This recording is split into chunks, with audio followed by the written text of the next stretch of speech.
জানিয়ে দিব এই মুহূর্তে আমাদের হাতে এসেছে বাংলাদেশের গুরুত্বপূর্ণ আপডেট সংবাদের শিরোনাম। শুরুতেই থাকছে পরিবার সহ বিএনপি প্রার্থীর দেশত্যাগে নিষেধাজ্ঞা। দুর্নীতির অভিযোগ অনুসন্ধানের মধ্যে চাঁদপুর ২ আসনে বিএনপির মনোনীত প্রার্থী ডক্টর জালাল উদ্দিন সহ তার পরিবারের ৫ সদস্যের বিদেশ গমনে নিষেধাজ্ঞা দিয়েছেন আদালত। এবারে থাকছে শেখ হাসিনা সহ ১৭ জনের বিচার শুরুর আদেশ। আরও থাকছে রাউজানে আবারও দরজা আটকে ২টি ঘরে আগুন, বেড়া কেটে বাসিন্দাদের প্রাণ রক্ষা। এদিকে দিল্লিতে বাংলাদেশ হাই কমিশনের ভিসা সেবা সাময়িকভাবে স্থগিত। এবারে থাকছে ৪ আসনের বিনিময়ে জমিয়তের সঙ্গে বিএনপির সমঝোতা। সব শেষে জানিয়ে দিব পাকিস্তানে পুলিশের গাড়িতে অতর্কিত হামলা, নিহত ৫। এতক্ষণ শুনছিলেন হাতে থাকা আপডেট সংবাদের শিরোনাম, এবারে বিস্তারিত। তবে তার আগে অনুরোধ রইল ভিডিওটিতে একটি লাইক এবং কমেন্ট করে জানিয়ে দিন ভিডিও সম্পর্কে আপনার মূল্যবান মতামত। আরও জানিয়ে দিন ভিডিওটি কোথা থেকে দেখছেন বা কোন জেলা থেকে দেখছেন। পরিবার সহ বিএনপি প্রার্থীর দেশত্যাগে নিষেধাজ্ঞা। দুর্নীতির অভিযোগ অনুসন্ধানের মধ্যে চাঁদপুর ২ আসনে বিএনপির মনোনীত প্রার্থী ডক্টর জালাল উদ্দিন সহ তার পরিবারের ৫ সদস্যের বিদেশে গমনে নিষেধাজ্ঞা দিয়েছেন আদালত। সোমবার দুপুরে দুর্নীতি দমন কমিশনের আবেদনের শুনানি শেষে ঢাকা মহানগর সিনিয়র স্পেশাল জজ আদালতের অবকাশকালীন বিচারক মোহাম্মদ আব্দুল আল মামুন এ আদেশ দেন। এদিন দুদকের সহকারী পরিচালক এস এম মামুনুর রশিদ তাদের দেশ ত্যাগে নিষেধাজ্ঞা চেয়ে আবেদন করেন।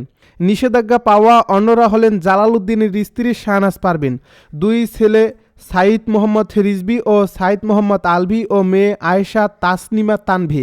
আবেদনে বলা হয়, জালালের বিরুদ্ধে বিধি বহির্ভূতভাবে অর্থ উপার্জন করে তার নিজ ও স্বার্থ সংশ্লিষ্টদের নামে ব্যাংক হিসাবে নিয়ে বৈধতা দেওয়ার চেষ্টা এবং বিদেশে অর্থ পাচারের মাধ্যমে মানি লন্ডারিং প্রতিরোধ আইনে অপরাধের অভিযোগের অনুসন্ধান চলছে।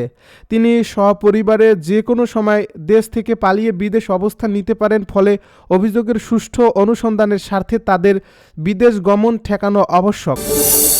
শেখ হাসিনা সহ ১৭ জনের বিচার শুরুর আদেশ। র্যাবের টিএফআই সেলে গুম ও নির্যাতনের অভিযোগে সাবেক প্রধানমন্ত্রী শেখ হাসিনা, তারেক আহমেদ সিদ্দিক, আসাদুজ্জামান খান কামাল, বেনজির আহমেদ এবং সাবেক ও বর্তমান সেনা কর্মকর্তা সহ মোট ১৭ জনের বিচার শুরুর নির্দেশ দিয়েছে ট্রাইব্যুনাল।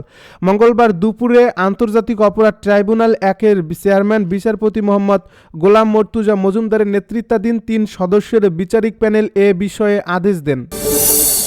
রাউজানে আবারও দরজা আটকে ২টি ঘরে আগুন, বেড়া কেটে বাসিন্দাদের প্রাণ রক্ষা।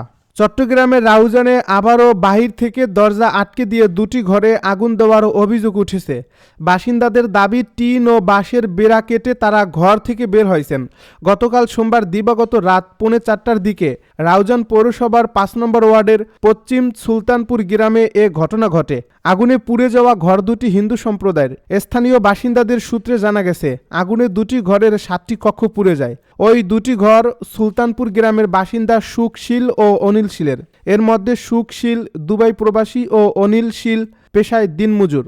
ঘর দুটির বাসিন্দারা জানান, ঘর দুটির কোথাও টিন বা কোথাও বাঁশের বেড়া দেওয়া ছিল।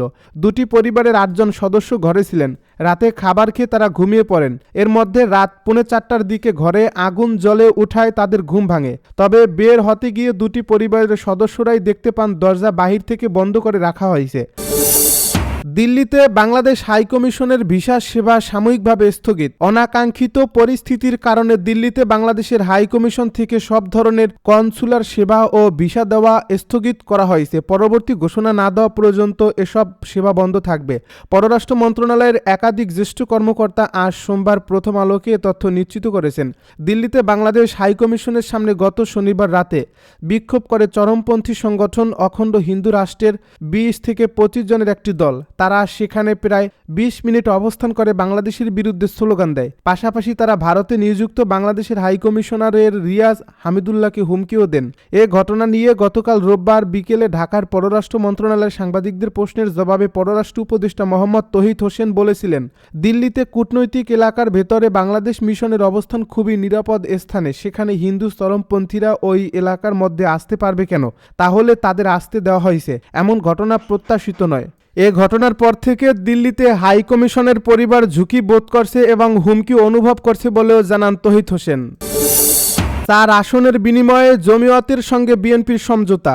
জমিয়তে উলামায়ে ইসলামের সঙ্গে বিএনপির নির্বাচনী সমঝোতা হয়েছে বলে জানিয়েছেন দলটির স্থায়ী কমিটির সদস্য সালাউদ্দিন আহমেদ। তিনি বলেন, যে সমস্ত আসনে তাদের সঙ্গে আমাদের সমঝোতা হয়েছে সেখানে বিএনপির প্রার্থী থাকবে না। একইভাবে সারা বাংলাদেশে অন্যান্য আসনে জমিয়তের কোনো প্রার্থী থাকবে না। মঙ্গলবার গুলশানে বিএনপি চেয়ারপারসনের রাজনৈতিক কার্যালয়ে এক সংবাদ সম্মেলনে এসব কথা বলেন তিনি। সংবাদ সম্মেলনে বিএনপির মহাসচিব মির্জা ফখরুল ইসলাম আলমগীর জানান, জমিয়তের সঙ্গে নির্বাচনী সমঝোতার ভিত্তিতে 4টি আসনে বিএনপি প্রার্থী দেবে না। বিএনপির জমিয়তে উলামায়ে ইসলাম বাংলাদেশকে 4টি আসন ছাড় দিয়েছে।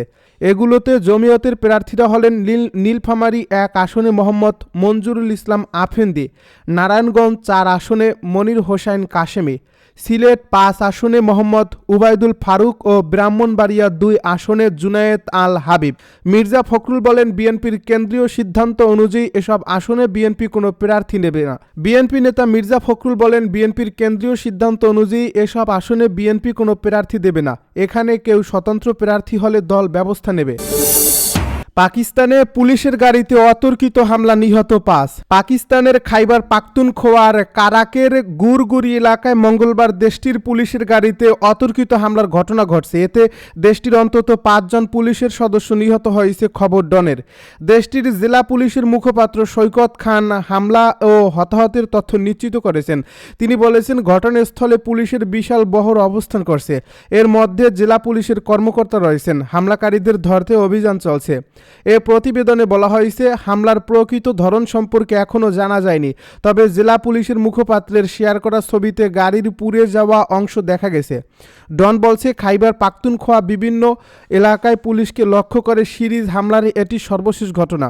গত সপ্তাহে লাক্ষী মারওয়াতে বন্দুক হামলায় পুলিশের এক কর্মকর্তা এবং তার ভাই নিহত হয়েছেন। এছাড়া চলতি মাসের শুরুতে একই এলাকায় আত্মঘাতী হামলার একজন পুলিশ নিহত হয়েছেন এবং আরও 5 জন আহত হন।